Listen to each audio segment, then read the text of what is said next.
deuxième motif bi wan naa leen ko ci affiche bi ngeen gis muy France 24 gis ci wetu RFI gis ci wetu Le Monde li nga xamante ni moom mooy BP. BP mooy British Petroleum. ci kanam dañ ci wax am waxtaan entretien spécial aussi ak le professeur Bachir Dramé au-delà des questions électorales la question du pétrole l'or noir sénégalais. audit du British Petroleum kon wax naa leen ni li njëkk tax tey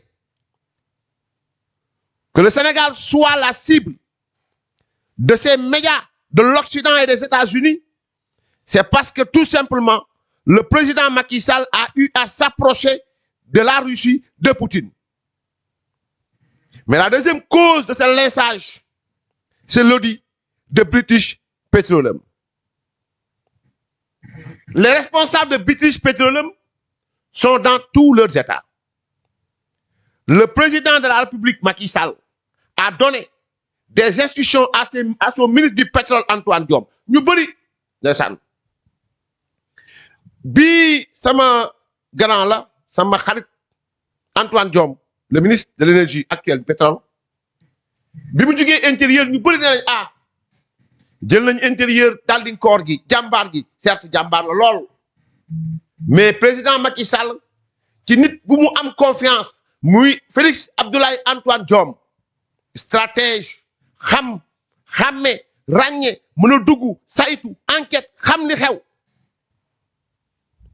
moo tax président rek Macky Sall jële ko intérieur yóbbu ko fële ca pétrole ba yóbbu ko fële ca énergie ba parce que nag mbir da cee nekkoon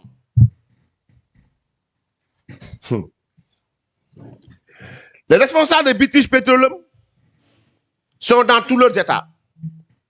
Le président de la République Macky Sall a donné des instructions fermes à son ministre du pétrole Antoine Diome à lancer un audit de l'ensemble des activités et des investissements de British Petroleum. Président Macky Sall ci aar bi mu aar suñu pétrole ak nuñ koy saytoo nuñ ko war a jëfandikoo ba mu génnee Antoine ci liggéey bu rafet bi mu def intérieur da ko yóbbu pétrole ba ak ci wàllu énergie pour président Macky Sall da koo sant ne ko defal mu audit saytul ma lépp loo xam ni ñii ñu seqal pétrole bi muy British Petroleum lépp luñ jot a def ak lépp luñ jot a génn ci koppar saytul ma ko ma xam ko xool ko téye ko day waaj a dem war a bàyyi réew mi ci gaz yu leer ci exploitation pétrole bi ak gaz bi am ay accord yu ñu signé ak ñoom saytul ma xoolal ma ko xale xereñ dem muy Antoine. Cette décision a plongé les autorités de BP dans une colère noire. BP mi nga xam ni moo seqoon ak Sénégal mbirum pétrole bi daal di dugg ci mer goo xam ni mer bu jéggi dayoo la ngir lan ngir li président wax Antoine na saytu def audit ci li jot a liggéey. Rappelons nañ fàttali ni que BP était derrière le reportage de la journaliste nigériane de la BBC sur le Sénégal. nañ fàttali ni BP moo nekkoon ginnaaw reportage bi BBC defoon fii ci Sénégal takkal Aliou Sall. À Paris, un cacique de BP avait rencontré à l'aéroport de Orly un ancien premier ministre sénégalais devenu opposant pour lui donner la feuille de route pour faire partir Macky Sall du pouvoir par la rue. Un responsable de Woodside, entreprise australienne, avait aussi tenté de s'approcher de Maître Wade pour les mêmes raisons. Il sera rabroué par l'ex-président.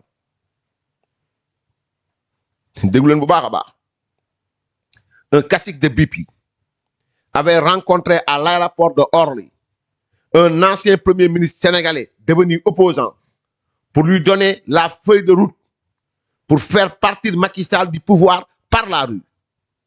Un responsable de Woodside, entreprise australienne, avait aussi tenté de s'approcher de Maître Wade pour les mêmes raisons. Il sera rabroué par l'ex-président. daa am ku bokk BP ku daje woon aéroport Orly benn ancien premier ministre boo xam ne actuellement opposant la pour jox ko programme boo xam ni mooy génne Macky Sall ci nguur gi mais da koy jaarale ci mbedd mi ci ay émeute ci ay incident ci ay crise beneen bi mooy amna ben entreprise yoy Woodside entreprise Australie la mom tamit jéemoon na dem dajeeg maître Abdoulaye Wade pour les mêmes raisons yi ñu dajeeg premier ministre boobu mais Wade da koo dàq Abdoulaye Wade da koo dàq Wade du liggéey lim liggéey ba fii def lim def ba yegg si fii fara Wade njàkk ñu koy yàq.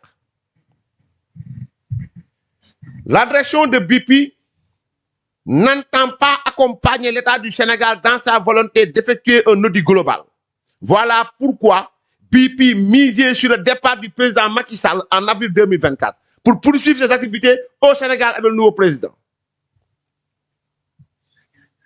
Direction BP, bi président waxee ni dafa def audit global BP dañoo bañ loolu mooy tegtal ni BP da doon xaar Macky Sall dem avril 2024 le 2 mu ñëw encore pour mën a continuer li muy def ñu bañ maanaam audit bi dañ doon daw au fait bëggoon arrière ba président moo tax gis ngeen affaire pétrole dàq nañ ko puusaat nañ ko bu ngeen seetloo parce que mbir moo ne ci biir donc malheureusement pour eux ginnaaw ba ñu planifier li ñu planifier yëpp ba pare nag ndogalu yàlla ñëw élection yi ñu reporté ko fa la cooro nag tàmbale ba ñu reporté élection yi ñoom seen bopp RFI France 24 LCI Le Monde etc.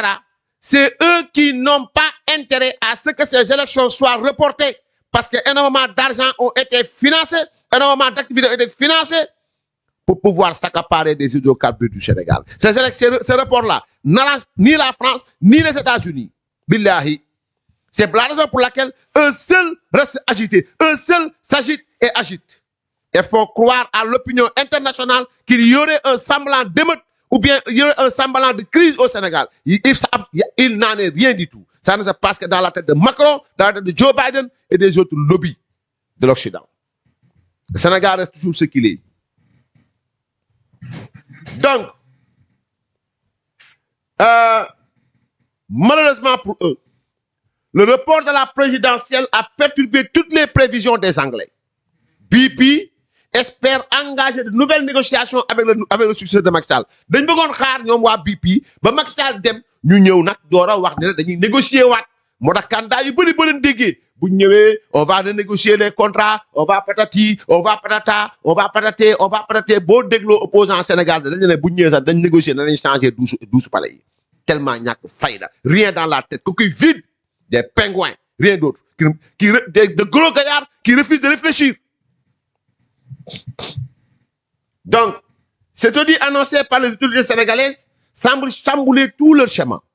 Voilà pourquoi, depuis l'Europe, des médias sont activés pour tirer à boulet rouge sur le président sénégalais sous toutes les langues, en arabe, en français, en anglais, en arabe, en français, en chinois. Langue bu ne ñu ngi koy jël ñoom seen presse boobu ñoom ñoo gën a yenu xeex bi sax que presse sénégalaise ñoom ñoo gën a yenu xeex bi que opposition sénégalaise billahi ñoom la parce que depuis l'Europe ces caïmans là ay BP ay Woodside ay ces gens du pétrole là sont en train de financer la presse ou bien les médias étrangers pour nous def tirer à boulet rouge et sur le Sénégal et sur le président Macky Sall moo tax ñoom rek ngay dégg tu n'entends que la presse étrangère. Donc l'autre option pour ces investisseurs c'est de voir le Sénégal sombrer dans le chaos comme en Libye pour espérer ensuite exploiter les ressources pétrolières et gazières en haute mer en dehors de tout contrôle. Billahi allazi la ilaha illa huwa. Bis bu ñu xefee ba dugal réew mi ci guuta billahi bis bu ñu xefee ba réew mi comme ni ko nit ñenn ñi waxee dafa war a tàkk na tàkk wallahi azim ay BP ay Woodside ay États-Unis ay France ñooy ñëw ci géej gi du am contrôle du am dara ñu manque suñu pétrole jël suñu gaz jël ko yóbbu bàyyi suñu réew buñ paree ñu door li ñuy bañ tey dialogue buñ paree nag ñu door a dialogue waat pour réconciliation nationale fekk béy wee na mbuus c'est-à-dire si on refuse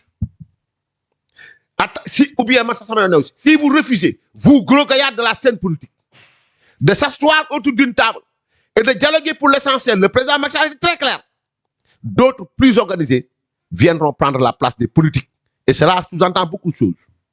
C'est dans la deuxième partie live. C'est-à-dire que si nous devons ban dialogue en amont, ces étrangers-là, ces puissances étrangères, n'hésiteront pas à faire sombrer le pays dans le chaos comme en Libye. Xool leen Libye kan moo fa mën a wax ni contrôle maanaam amna contrat pétrole bi contrat gaz bi ñu lañ koy manqué dëkk bi la ci am lii lañ ciy investir lañu ban investissement lañ nekk actuellement di ko def en Libye ban investissement lañ nekk actuellement di ko def en Irak.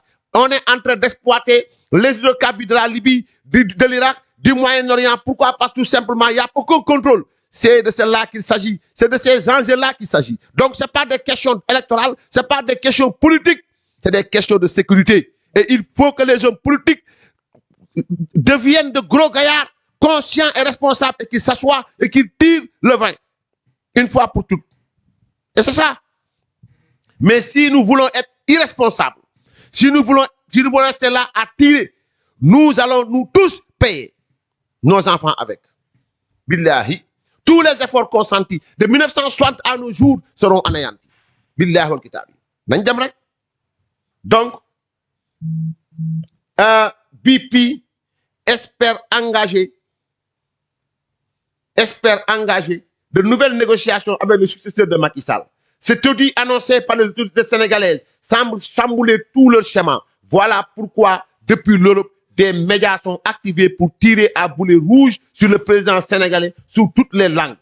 L'autre option pour ces investisseurs, c'est de voir le Sénégal sombrer dans le chaos, comme en Libye, pour espérer ensuite exploiter les ressources pétrolières et gazières en haute mer en dehors de tout contrôle. Disons